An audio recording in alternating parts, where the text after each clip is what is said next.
अस्सलाम वालेकुम, सत श्री अकाल, नमस्कार। मैं हाँ पंजाबी पत्रकार टीवी रजा और इस वेले मेरी खुशबख्ती कि मैं खड़ा हाँ गुरुद्वारा जन्म स्थान के जिथे गुरपुरब दियाँ बाबा गुरु नानक की बर्थडे सैलीब्रेशन शुरू होने कुछ 2 या 3 दिन बाकी हैं, लेकिन अजे ही संगतां जिहड़ियां हैं अज तो आना शुरू हो गई हैं। जिवें ही नवंबर का महीना शुरू हुआ तो मेरे नाल इस वेले यूके तो आए चाचा जी खड़े हैं।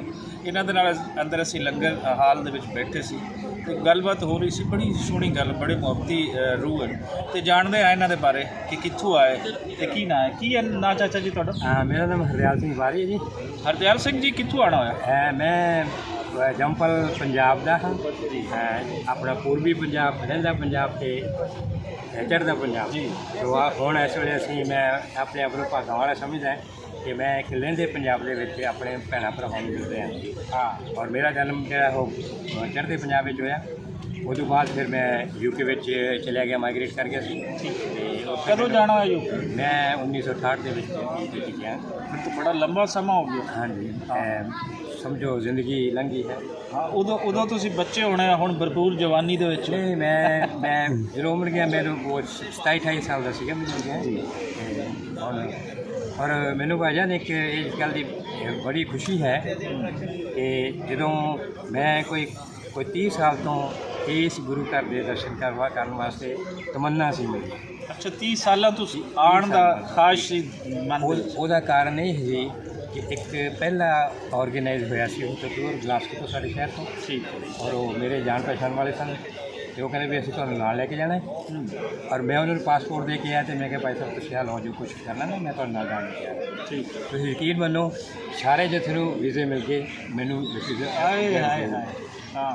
सो वो लंबे समय तो मैं एक खुशकिस्मत इंसान है कि मेरे परमात्मा ने मेरी ये जो मेरी बेनती, मेरी दुआ जी है उन्होंने सुन ली है कि मैनू चलते फिरते मैनू शरीर नाल मैनू अपनी जन्म स्थान दे दर्शन। तुसीं खुशबख्त हो, खुशकिस्मत हो। साडी ते ये आस है, साडी भी ख्वाहिश है कि जिहड़ा इत्थे आना चाहता है वो आवे और इस दर दे विच कोई रुकावटां ना होण, वीज़ियां दीयां किसी तरह से सौख की जाए। पाकिस्तानी सरकार उहदे ते काम भी करती रहती है। तो आने वाले वेले दे विच जिवें तुसीं कहंदे हो कि तुहानूं 30 साल उड़ीकना पिया, किसी नूं 3 दिन भी ना उड़ीकना पवे, जो ख्वाहिश करे तो अगले दिन उहदा वीज़ा लगे तो इत्थे आ जाए। खुदा करे कि वो तुहाडे जिहड़े जो लफ्ज़ बोले हैं वो खुदा दी दर ते मंजूर होण, जाके उन्हां दी दरगाह दे मंजूर होण। साडा प्यार मुहब्बत आवाम दे विच कोई भी फर्क नहीं जी, साडा प्यार उन्ना ही है। लेकिन सवाल जिहड़े है उपर कुर्सियां दे विच होर लोगों के सवाल, होर लोगों के सवाल है जो उन्होंने झंझट दे विच सानूं पाया होया दोए पासे जी। नहीं मैं कहंदा जी जी दोए पासे हाँ, उन्होंने जो सानूं झंझट दे विच पाया होया है असीं उहदे विच उलझे पए हाँ। लेकिन आम आवाम जिहड़ा साडा इन्ना प्यार मुहब्बत मैनू मिलिया इत्थे आके सानूं सारे जथे ते वो तो तुहाडा अपना घर है ना जी। पंजाबी पंजाब के अंदर आएगा तो उन्होंने उत्थे ते घर खोल के मिलण। मैं सारी जिंदगी ए सीने विच वार के रखी। वाह वाह। स्पैशली जो थोड़े नाल गलबात हुई दोवां छोटे भरावां नाल जी बहुत ही ज़्यादा महसूस है जी कि मैं अपने घर दे विच बैठा। तुसीं अपने घर ही आए हो और ये धरती वो है जी बाबा गुरु नानक की धरती। वैसे तो उन्होंने यूनीवर्सल एक मैसेज है, ये बुल्ले शाह की धरती है, बाबा फरीद की धरती है, वारिस शाह की धरती है जी, जिन्होंने इत्थे प्यार मुहब्बत नाल रहना लोगों को सिखाया जी।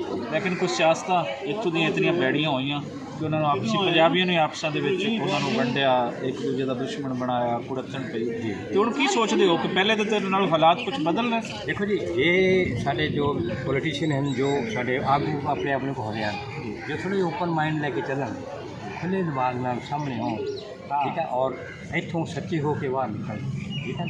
पॉलिटिक्स जी ये गंदी गेम है कि सच्चा इंसान बड़ी नहीं सकता। पहली गल दो पासियां सानू चाहिए, बड़ा सोहना माहौल बनया सीगा एक समय ते भाई साहब इमरान होना दे साइन जी, बड़ा सोहना माहौल बन गया हाँ। सानू बड़ी होप सीगी कि असीं इस तरह चले जाया करांगे जिवें अपने करतारपुर दा लांघा खुलना बड़ी वड्डी गल। उन्हां दी एक हिस्ट्री दे विच एक देन है हाँ। उन्हां दा रेड लैटर दे विच मैं सोचदा भी उन्हां दा नाम लिखिया जाऊगा हाँ। ठीक है। पोलिटिकल डिफरेंस है कि जो कुछ होना वो अपनी नहीं मतलब उहदे नाल जो उन्होंने सब तो बड़ा किया है काम करतारपुर कॉरिडोर खोलना बड़ा काम।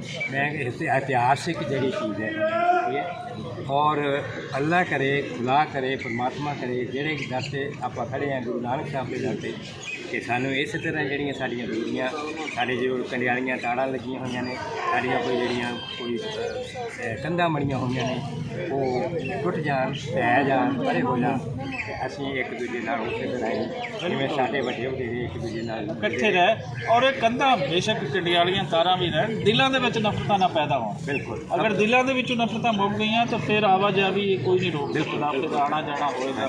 ਤੇ ਤੁਹਾਡੇ ਨਾਲ ਚਾਚਾ ਜੀ ਗੱਲ ਹੋਵੇਗੀ। ਤੁਸੀਂ ਤਾਂ ਸਾਨੂੰ ਬਹੁਤ ਹੀ ਆਪਣੇ ਜਿਹੇ ਲੱਗੇ ਹੋ ਤੇ ਇਹ ਜਿਹੜੀ ਇੱਕ ਅਮਨ ਦੀ ਗੱਲ ਕਰਦਾ ਹੈ, ਆਪਸੀ ਸਾਂਝ ਦੀ ਗੱਲ ਕਰਦਾ ਹੈ, ਸਾਡਾ ਸਲੂਟ ਹੈ, ਸਲਾਮ ਹੈ ਉਸ ਸ਼ਖਸ ਨੂੰ। ਤੁਸੀਂ ਆਓ, ਜਮ ਆਓ, ਅਜੇ ਤੁਹਾਨੂੰ 1-2 ਦਿਨ ਹੋਏ, ਤੁਸੀਂ ਇੱਥੇ ਰਹੋਗੇ, ਤੁਹਾਡੇ ਨਾਲ ਫਿਰ ਗੱਲ ਹੋਵੇਗੀ। बहुत मेहरबानी आपकी, मुझे जो है ना प्यार मोहब्बत